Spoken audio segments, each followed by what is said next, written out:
Hello and a very warm welcome to the channel.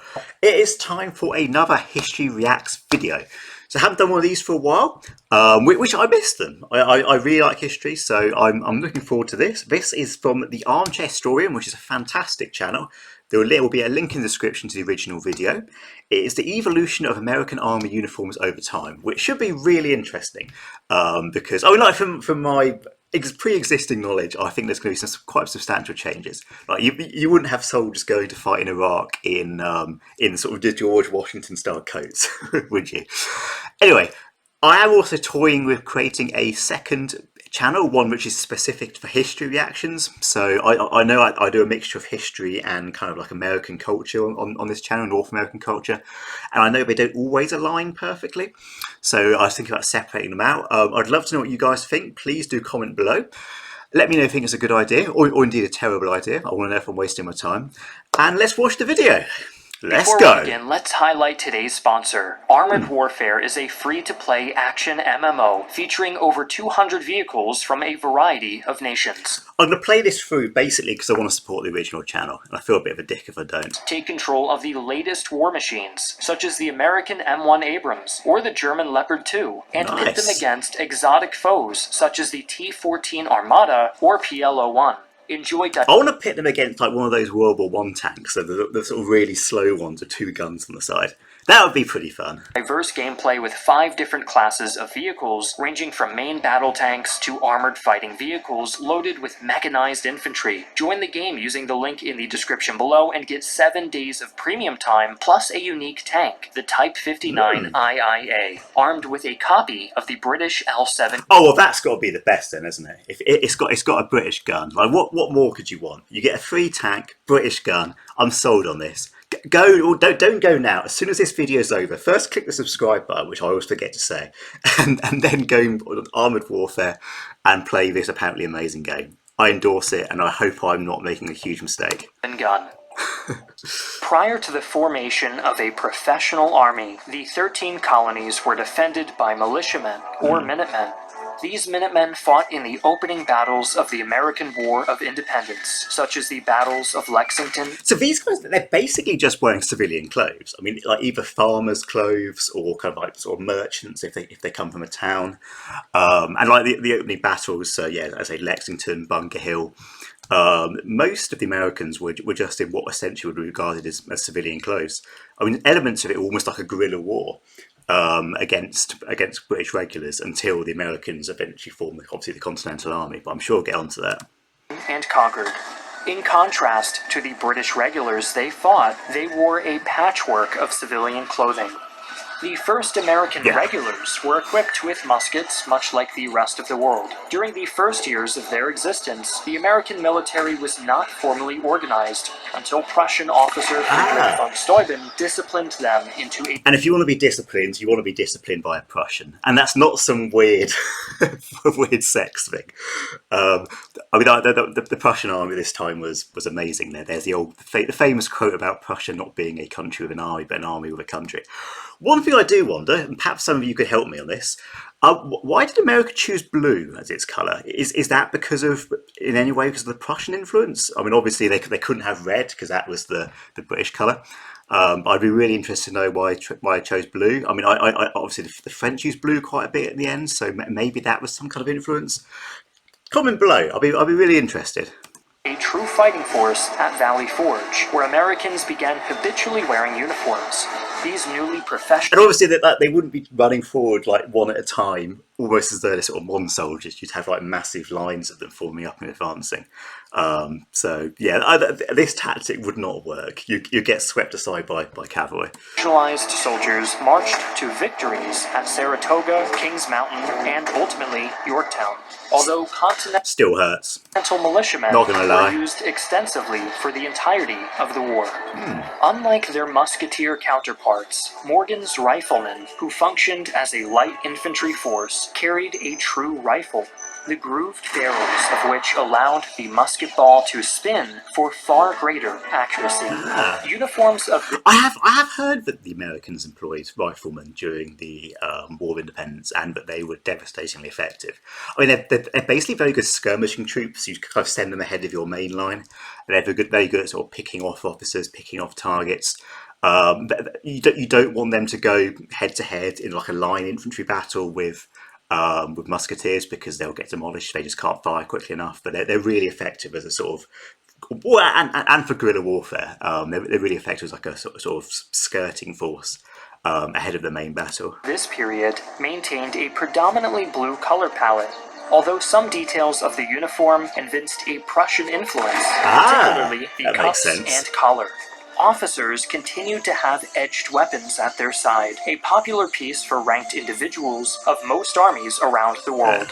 The pommels of American sabers were styled after eagles' heads. That's interesting. So is it like a standardized American sword? Because my kind of understanding was more that officers bought their own swords, so you could customize it however you wanted depending on how wealthy you were.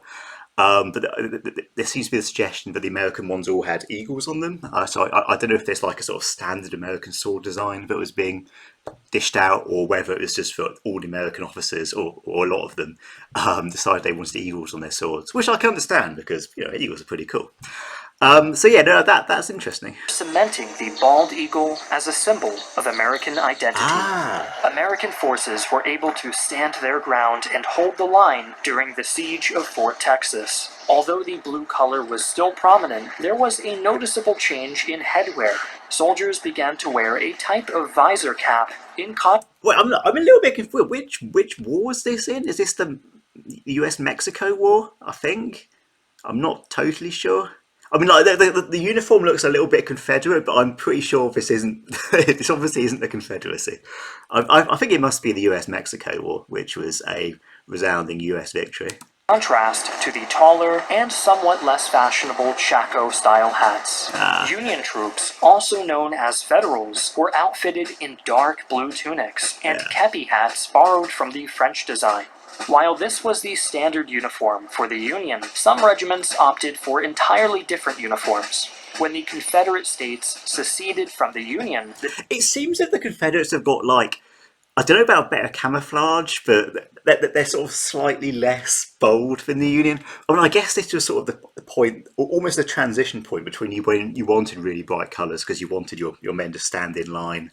And like your general needed to be able to see who everyone was, and the point where I guess a few decades after this, when people started wearing khaki, for example, because you wanted some level of camouflage.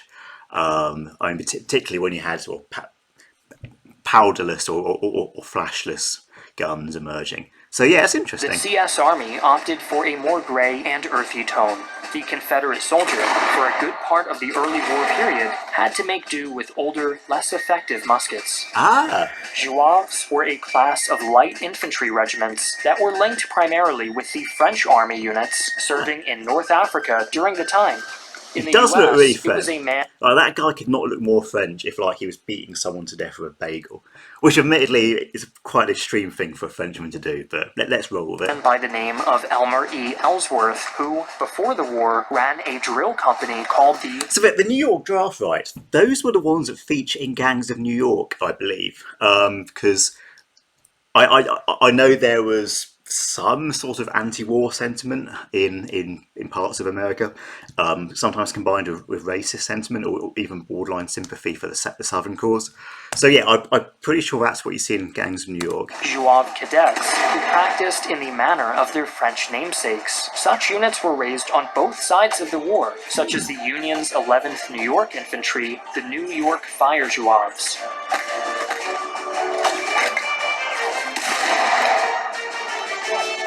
It's a great tune. As the United States began its expansionist phase, the army... Oh, so this is the Spanish American War, which of course was a another huge American victory. It was the first time America conclusively defeated a European power since the War of Independence. And of course, in the War of Independence, they had France and Spain and the Dutch on their side. So, I mean, you could almost argue the Spanish-American War was the war that truly put America on the map as a kind of global power, as someone to be aware of and nervous about. Continued to modernize and adapt to the changing battlefield. While previously introduced for far out western territories, the Montana peaked design hat was adopted by the Army as a service cover. The Army at this time also developed a tropical lightweight uniform for its campaigns in East Asia. When the United States entered the Great War... So actually, we've skipped quite a bit. I was kind of hoping we'd get something from the US-Philippines War. Which was almost like a sort of an early American Vietnam, and a really interesting example of American attempts at kind of European-style empire building. I guess that's what they were talking about with the more camouflaged uniform for Southeast Asia. But yeah, we've got straight through to the First World War, where my understanding is the Americans basically just wore the British uniform. I may be wrong, let's find out. They had adapted much of the appearance of their British counterparts. The steel Brodie helmet, often nicknamed a doughboy helmet, and khaki or olive drab battle dress. The American Expeditionary Force fought its way to victory on the Western Front. Yeah.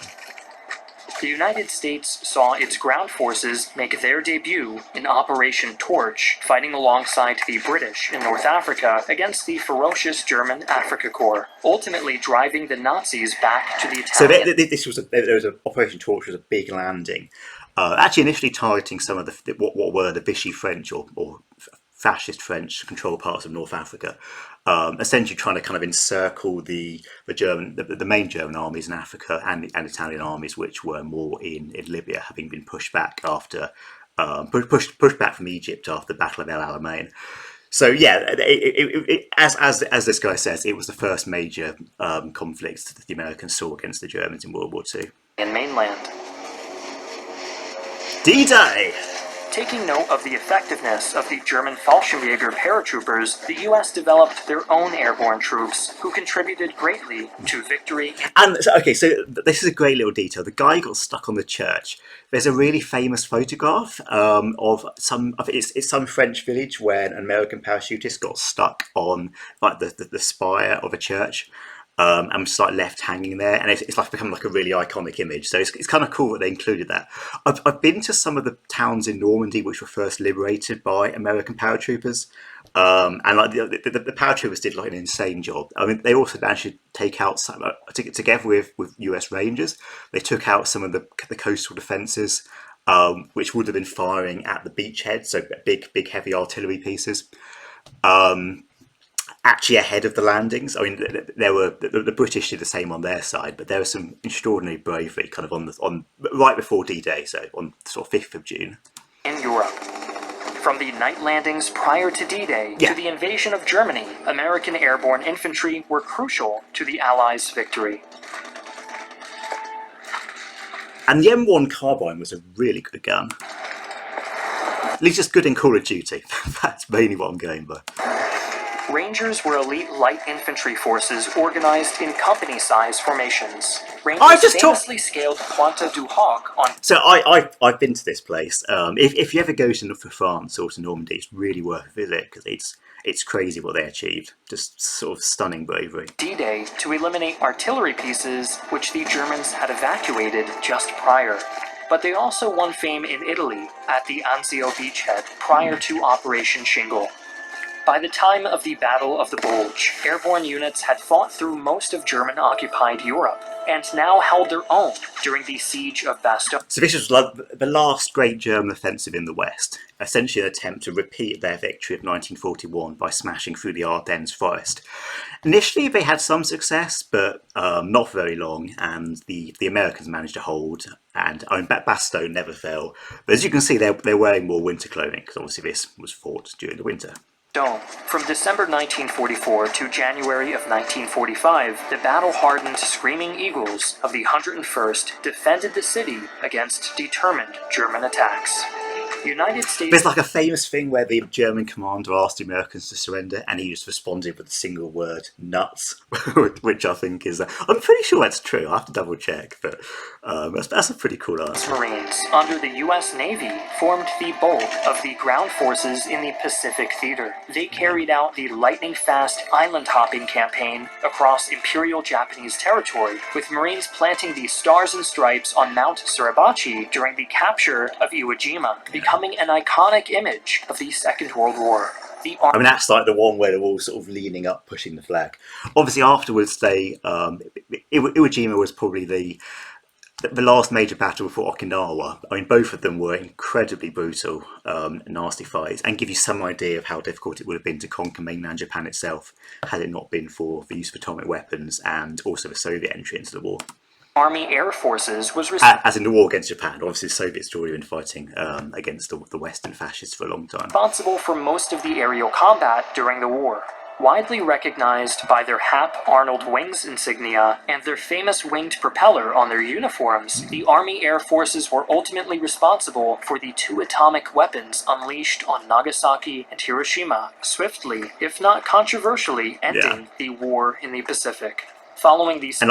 I mean, the morality around their use is a really fascinating moral debate, and I'm not going to get into it, but just say, I mean, there's arguments on both sides, especially because at the time people didn't really realise just how devastating atomic weapons were in terms of like long-term radiation. But that's way too controversial for me to get into, so I'm not. Second World War, they would be split from the Army to become the United States Air Force. Following the end of the Second World War, the United States infantrymen remained relatively unchanged in gear and appearance, though now they were a battle-hardened force experienced on all sides of the globe. By this time, the U.S. military as a whole had been desegregated by Executive Order 9981 of President Truman. That's good. There's a film that I watched about a year ago about the Korean War. It's a Chinese film. I watched it basically out of curiosity. It's like the Battle of Lake something or other. Obviously not something or other. It's something sounds better than that. But it's really, really interesting because it's like history from the opposite perspective. Obviously, I have a very Western perspective, so I look at the Westerners as in the Americans and the South Koreans and so on as the better side, and I still hold to that view. I mean, obviously, even though South Korea was a pretty brutal dictatorship at the time, but it was really interesting seeing sort of a propaganda film that puts it in the other direction, where Chairman Mao is not a sort of mass murdering lunatic, and he's almost like a kindly uncle, and where the Chinese are bravely defending against the Americans. So it's a really interesting example of modern Chinese Communist Party propaganda. But I'd honestly check it out just for that reason alone, but I'll have to remember what it's actually bloody called first. So. During the Vietnam War, U.S. ground forces fought not only the North Vietnamese and their guerrilla warfare tactics, they fought against the tropical conditions of Vietnam itself. Yeah. So what's that song? It's like the iconic Vietnam music. But it's interesting for so a lot of the Vietnam War films, the Americans are wearing very little. I presumably because of the heat and the conditions, like maybe just a vest and shorts or something. I mean, it would be a hellish place to fight. Ooh, poor guy.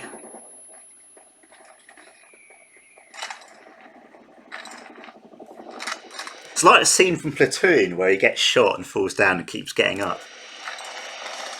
Uniforms would wear and tear until they disintegrated off of a soldier's body. A torn-up uniform came to be a mark of experience and veterancy. When the war ended, many found themselves struggling to readjust to civilian life once they returned home. Yeah. Vietnam veterans remain the largest population of military vets to this day. Really? In 1990, the Iraqi army marched into Kuwait. This was met with both economic sanctions by United Nations members and the largest coalition of allied nations since the Second World War. Live news broadcasts displayed U.S. forces clad in camouflage uniforms attuned to the desert environment during Operation Desert Shield and Operation Desert Storm. So, I mean, the first Gulf War was it's probably America's first major war since Vietnam. And at the time, there was a lot of concern that it was going to become another bloody quagmire. But it wasn't. It was an overwhelming American coalition victory. and truly overwhelming in terms of number of casualties. I mean, the only downside was after the war finished, there were rebellions against Saddam's regime in both southern and northern Iraq amongst Shia Muslims and Kurds, and both of them were really brutally suppressed. There's always been a question of should the West have supported those uprisings, or at least intervened to stop the Iraqis using their air power. I don't know. It's just it's a question. In the following year, Dude was quite old. when Kosovo declared independence in 1999, Serbian forces were sent in to reconquer the breakaway republic and began a campaign of ethnic cleansing. NATO forces intervened and ended the 78-day conflict. U.S. forces were equipped with new body armor derived from earlier flak vests during the Vietnam War. So that of course is the last of the Balkan Wars. I mean, there was also a Western intervention or US-led intervention in Bosnia. But I mean, to this day, Americans. If you're an American, you go to Kosovo, they're going to love you. They got like streets named after George Bush. Same with the UK, actually. They got streets named after Tony Blair. It's a sort of an island where, to my mind, quite rightly, they're very pro-American, because I'm also very pro-American. But it's no secret that not all of Europe feels the same for various reasons. But yeah, I'd love to visit. Cool country. Tragic attacks on September 11, 2001, saw the American troops march into the Middle East to begin the international campaign known as the Global War on Terror. To adjust to the desert environment, troops were issued an improved desert camouflage uniform and equipment that assisted them in this new battlefield dominated by urban combat. So this is like the Battle of Fallujah and the fighting against Muqtada al-Sadd's Mahdi army. So kind of weirdly, the Americans ended up fighting insurgencies from both the dominant Shia and minority Sunni communities. I mean, the Sunni insurgency was far bigger, and that's all where Al-Qaeda and ISIS comes from. But there was also a constant insurgency from Shia elements, some pro-Iranian, including the Mahdi army. Although the Mahdi army aren't really pro-Iranian, it's a very weird relationship. But yeah, so out of Iraq's three main communities, the Kurds were the only ones who were sort of fully on board with the new American government.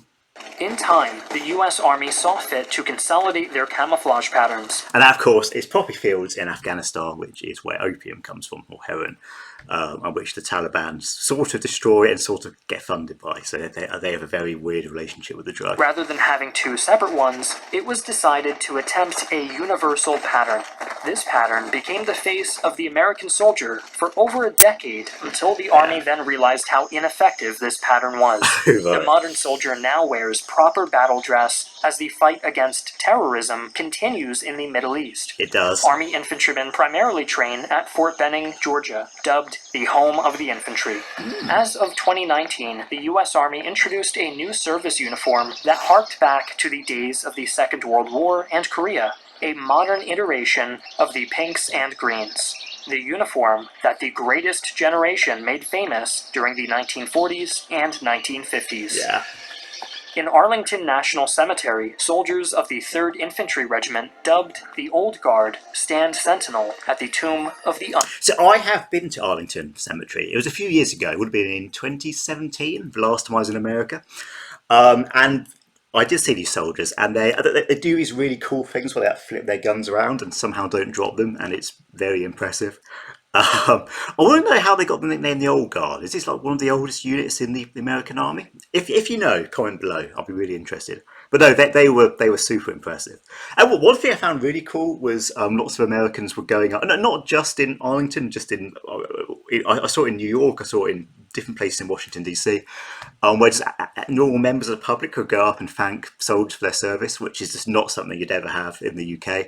I thought it was a really touching gesture. unknown soldier. These sentinels remain as guardians 24 hours a day, 7 days a week, 365 days a year, since April 1948. Oh, wow. Their duty is to guard and honor those who died in combat, but whose identities remain unknown. That's a sweet gesture. So I think we got a good overview there of the American military, going all the way from basically sort of farmers and maybe merchants organised into militia to kind of the most powerful military on earth by a country mile today, and the most powerful military machine humanity's yet produced. So that was really cool. I enjoyed that. It was interesting. If you haven't already, please do subscribe. As I say, let me know what you think about a separate history channel where I can be properly nerdy. But anyway, either way, there will be more content on this channel for sure, both sort of American reaction videos and also history, certainly US history as well. And I hope you enjoy the rest of your day, and goodbye.